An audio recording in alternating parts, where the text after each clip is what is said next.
Global agricultural development has a tremendous role to play in the economic success of lower and middle income countries, but also the prosperity of the world. The International Fund for Agricultural Development, known as IFAD, has been at the heart of building up and supporting agricultural livelihoods and communities for decades. And its experiences and history provide valuable insights into the current moment we find ourselves. Today, I speak with Katherine Meighan of IFAD to discuss the work of the organization, how global agricultural development supports broader priorities of people, communities, and governments, and how the business of agriculture in developing markets fits into wider global food security efforts. Katherine, welcome to the Voices to End Hunger podcast. Thank you so much. I'm delighted to be here, Minerva. Well, it's a pleasure to have you. And before we dive into the topic, I would love to hear a little bit more about you. It's my understanding that you have quite a background in finance and global development. How did you find yourself where you are today? Well, in many ways, Minerva, you could say I'm a child of international development. My father worked with USAID, and so as a child, I grew up across the developing world in Kenya, Nicaragua, Barbados, Morocco, and the US. And then in my professional journey, I've worked in Turkey, France, Argentina, the US, and now Italy, where I'm based with the International Fund for Agricultural Development, or IFAD, as the Chief Legal and Governance Officer. And I think, since being a child, I've seen the critical importance of investing in development firsthand. For example, when I lived in Nicaragua following the devastating earthquake there, and then in my professional career across many countries, including in the wake of the 2008 financial crisis, when I was working for the International Finance Corporation in Istanbul. So I'd say my path has really combined kind of law, finance, and really a deep belief that development can be done in a smarter, more resilient way. Wow, it sounds like all of those experiences have really positioned you to be in the perfect place at the perfect time. So thank you for joining us today. We know that IFAD has a very unique role to play, both as a global financial institution as well as a global development organization focused on rural agriculture and communities. I think it would be helpful for our listeners to hear a little bit more about why IFAD exists and how it operates in the context of other development groups. Sure. Well, IFAD is the world's only financial institution that's 100% dedicated to rural people. And given my background, that mission really resonated with me.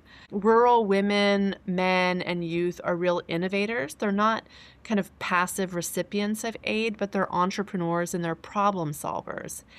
And IFAD exists because rural areas are where global poverty and global food security intersect. Indeed, 80% of extreme poverty is in rural areas. And yet these are the same communities and people that produce 1/3 of the world's food. And so we really believe if we want to end hunger, we have to start in the first mile, where hunger begins, but also where so much of the world's food is produced. IFAD is a financial institution. We're owned by 180 countries, and the U.S. is our largest shareholder. For the last 50 years, we've invested over $67 billion in agriculture and rural development. And for every dollar that members contribute, IFAD multiplies that by 6 times.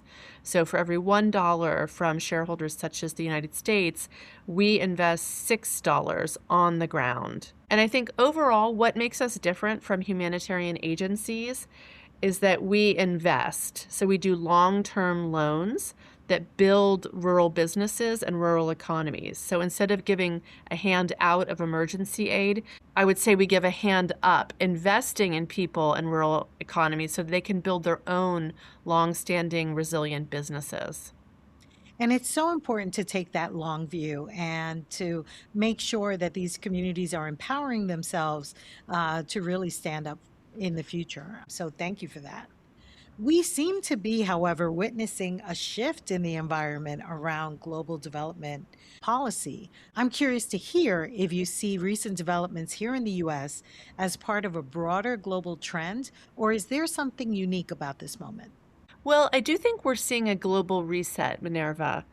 Countries across the world are reassessing how they use development finance, and food security, I think, is broadly recognized as a national security priority, not just in the US, but globally. At the same time, we're seeing increasing shocks from climate, conflict, migration, supply chain volatility, input price volatility, the cost of oil, fertilizers, etc., all across the globe. And the US is definitely a part of this trend. I think that policymakers are really understanding that investing in rural economies abroad produces stability, food security, and economic resilience. I think that people see that food security is really national security and global security. So that's a real shift I've seen in the last few years.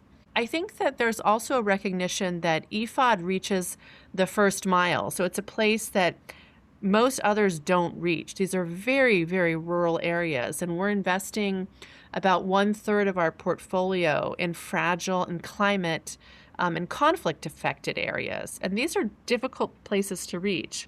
At the same time, there's a shift kind of against giving humanitarian aid that just kind of builds upon itself. And so I think there's a shift to try to tackle the root causes of food security, not just the symptoms.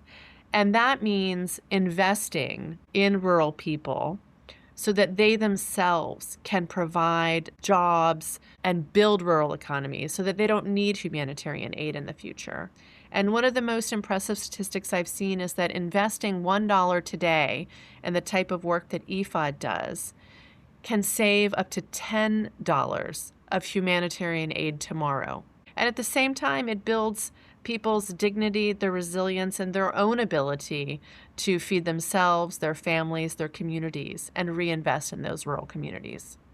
Wow, that rate of return on investment is really impressive, regardless of the industry you're talking about, right? I mean, we're talking about Indeed. really huge rate of return there, and leading to longer term economic self-sufficiency for communities. So thank you. That's really important. So I think we can safely say the unique work of IFAD has proven its value to policymakers in the US who may be skeptical of development financing. What is the unique value add of IFAD? How is it meeting the moment in proving that global agricultural development is very much aligned with national priorities here in the US? I think there are a few things there. The first one is that IFAD is filling a critical gap. So people are not really investing in rural small businesses, value chains, and smallholder farmers. Yet these are themselves the people who are the backbone of global food security. So I think the fact that IFAD is a financial institution that invests and that every dollar we lend is repaid, we actually have about a 98% repayment rate, which is frankly pretty unbelievable given the places where we are investing. And that we leverage these resources, as I mentioned, that 1-to-6 multiplier effect of every dollar. So I think that's quite important, that there's a gap here. We call it the missing middle. It's the uninvested people. They don't need microfinance. They're a bit bigger than that because they have their own businesses. But yet they're not having such large businesses that they can just go to regular commercial banks. And that's really the area, investing in that missing middle, that we target. So that's one thing. I think the second thing is that we work closely with the private sector, and we've done that for 50 years. And research shows that when the private sector is involved in investments, even in a limited way, incomes of the target groups increase by 4 times. And that's pretty impressive because when you have the private sector, whether it's an off-taker and you're working on a cocoa value chain, which, for example, we're doing in Indonesia to help farmers there grow high-quality cocoa, and then you have an off-taker like Mars Candy of the US who wants to buy that high-quality cocoa so that they can have it a dedicated and secure supply chain to make their chocolate. That's a win-win for US businesses and for farmers, smallholder farmers abroad. And so I think really the fact of targeting the missing middle, that no one else is really doing that, and bringing in the private sector, which goes along with job creation and innovation, are some really important, unique things that make this a successful partnership. I'd love to hear more about the role of AI. Hmm. So AI is starting to play a role in EFAD's work. How are you using it to push your mandate forward? No, absolutely. AI is becoming a really exciting part of how EFA does its work. And we've been trying from the beginning to make sure that AI works not just for big companies, but AI works for smallholder farmers. And, we're based in Rome, and it's really interesting that Pope Leo said last year that AI has an extraordinary potential to benefit the human family, and we must make sure it benefits all of the human family. And that's something that EFOD is really focused on. It's not just some abstract future tool that big corporations can use, but actually small farmers in really remote areas can use AI to make better real-time decisions about what's happening right now. I mean, let me give you a couple examples. Think about farmers who don't have access to reliable extension or technical advice services. So AI can step in with real-time insights on crop conditions, on weather patterns, on good farming practices, and it can be delivered straight to their cell phones. So, for example, in Vietnam, we work with a tool where farmers are able to know in real time when sea levels are rising so that they can do a simple action like shut the sluice gate of water that goes into their rice paddies. And if they hadn't shut that sluice gate, the seawater would seep into the rice paddies and kill their whole crop. But by having that real-time heads up via AI, they're able to take appropriate action. Similarly, having information about weather patterns can make a huge difference, up to 30% difference in the amount of harvest that farmers have. If they know, hey, a storm is coming in 2 days, I need to start harvesting now. And that type of real-time, very localized weather data that can be also delivered via AI is extremely important.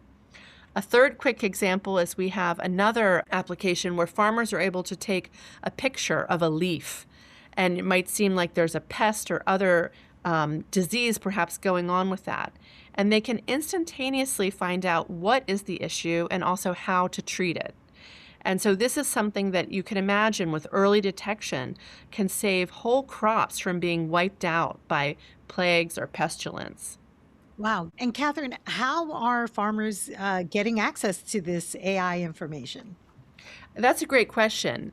Many farmers have smartphones. So they might be in very rural areas, but they often do have smartphones. And so one partnership we've done with Digital Green is something called Farmer Chat. And that lets farmers use their smartphones to have real-time access to these kinds of questions like the examples I gave about questions on soil, pests, climates, markets, etc. And this farmer chat is designed to work even on very basic phones. We've even enabled it to be able to function offline in some contexts so that farmers can get information real time. And to give you an example of the power and the reach, we have had over 270,000 farmers across Kenya, Nigeria, Ethiopia, India, and Brazil alone using this to answer more than 3 million queries. So just in those 5 countries, it shows you the power. Now, we also, of course, realize that in some cases, we're not able to have full signal at all times. And so we also use, old school radio for getting AI-driven information real time, particularly on severe weather events and conditions that are coming so that farmers can take appropriate preventative actions like shutting their sluice gates or starting to harvest immediately. And so we really try to use, I would say, old school tech and new tech together so that they can be practically used at the level of the smallholder farmer.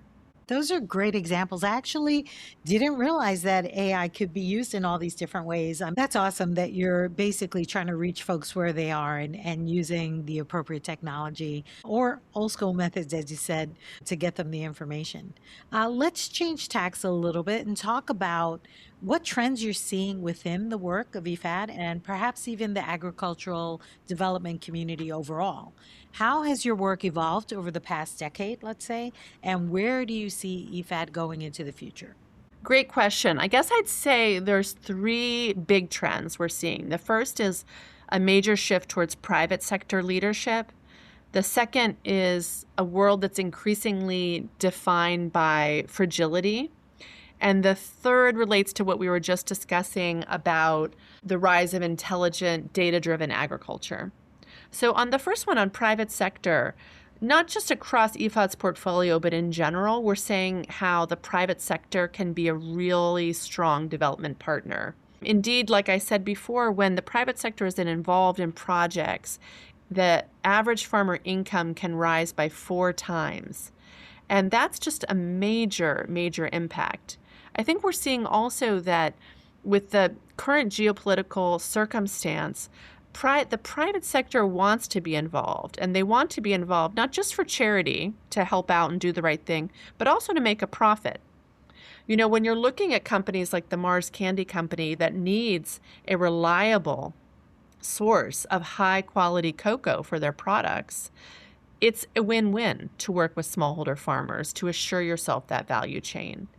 And I think that that is kind of showing a major trend that long-term rural transformation depends on the whole business ecosystem that connects smallholder farmers in the first mile to capital, to innovation, and the private sector is a natural enabler of that.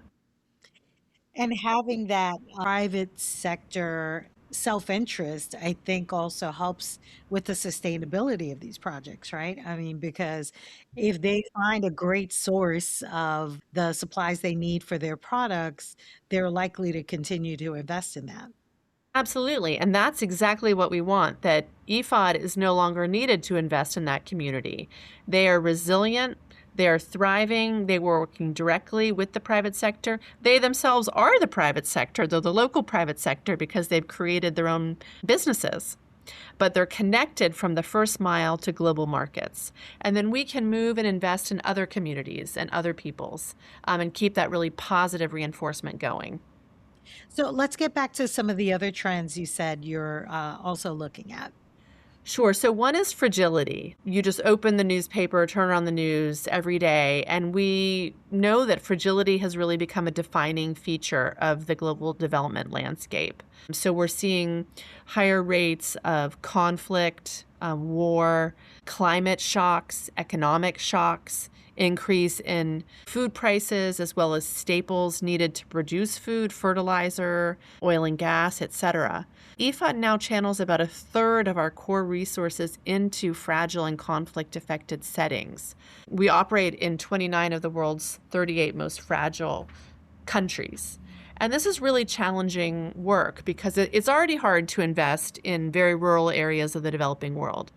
But we've had to adapt even more how we work, to be more flexible, to take more risk, and really to embed more at this first mile where people are facing the sharpest impact of all the shocks and fragility. But one thing we've seen is that investing in these rural areas where things are fragile is critically important because it has a huge return for the people there and for the local communities. People are not forced, if they have their own businesses and are able to grow food and reinvest in their communities, they're not forced to migrate. They're not forced to take up another way of making money, a more radical way of making money, or join in a conflict. You know, they're quite happy generally to remain in their local communities and be able to feed themselves, their families, and have a prosperous, resilient life. So investing in, I would say, the root causes of hunger and fragility are actually a preventative way to create peace and stability in the world as well.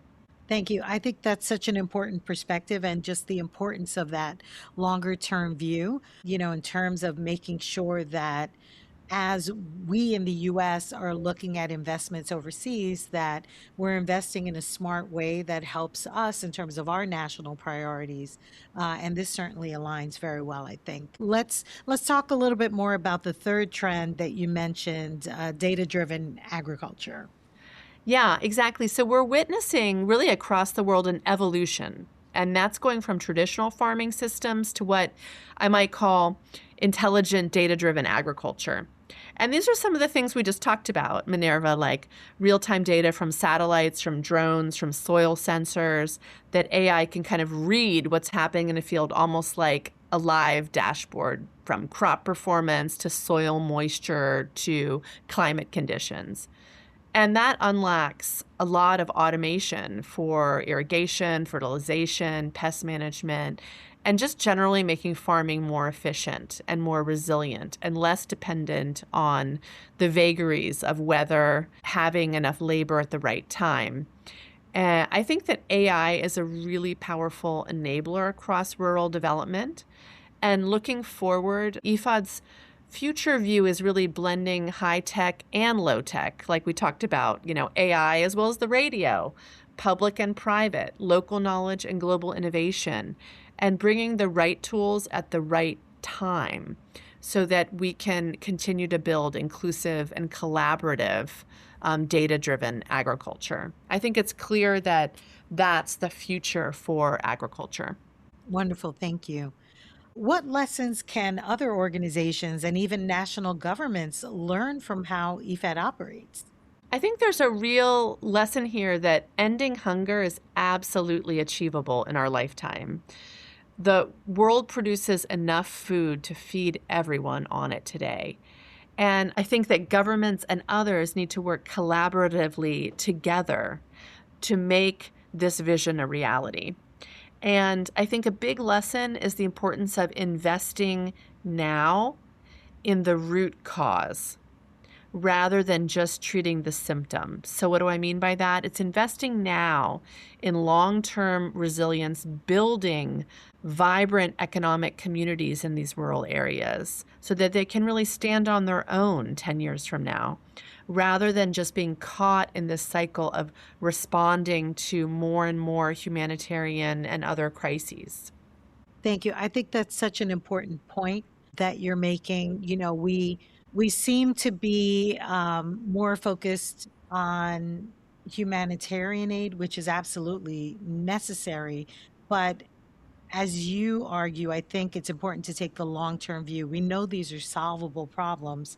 We have the resources, we have the know-how. It's a matter of putting the political will and putting all of those pieces together to move forward to a more food secure future. Thank you for that. As you know, the Alliance to End Hunger does a lot of advocacy. That's one of our main missions here in the US. And many of our listeners really want to know what they can do to ensure that what you are doing at EFAD is getting the attention and the support it deserves. So, what messages would you like our listeners to leave with today, and how can they help? So, what I would say is that we really need listeners, the Alliance, and everyone to come together and spread the word, and also support organizations that champion long-term solutions. So what IFAD does is really simple, but it's powerful. As I said, we invest long-term in rural communities so they themselves can build viable businesses, create jobs, and withstand shocks. And we are so honored to have this long-standing partnership with the Alliance and all the wonderful members because you help us spread the word. So share stories of what works. Share stories of farmers, rural entrepreneurs, women-led cooperatives, youth who turn opportunity into prosperity. Because the more people that understand that rural investment today creates stability and reduces the need for emergency aid tomorrow, the stronger the momentum about the criticality of this investment becomes. And then the second thing I'd say is support organizations that champion long-term solutions. It is important to have immediate responses to humanitarian aid, but that shouldn't go without focusing on long-term solutions and investing in those now. And groups like the Alliance to End Hunger really help ensure that development funding stays focused on addressing the drivers of hunger and not just the symptoms. If we want a more stable and food secure future, We have to invest today and double down on that investment where hunger begins. And that's in the first mile in these rural communities. And Minerva, I'm really convinced that together, by keeping this issue visible, with spreading the word by our listeners here and supporting investment in long-term solutions, we can change this together.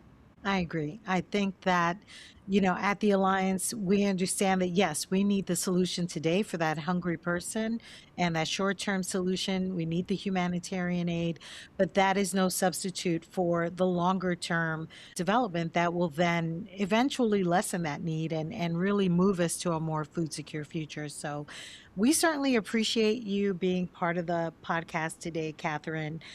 We love our partnership with IFAD.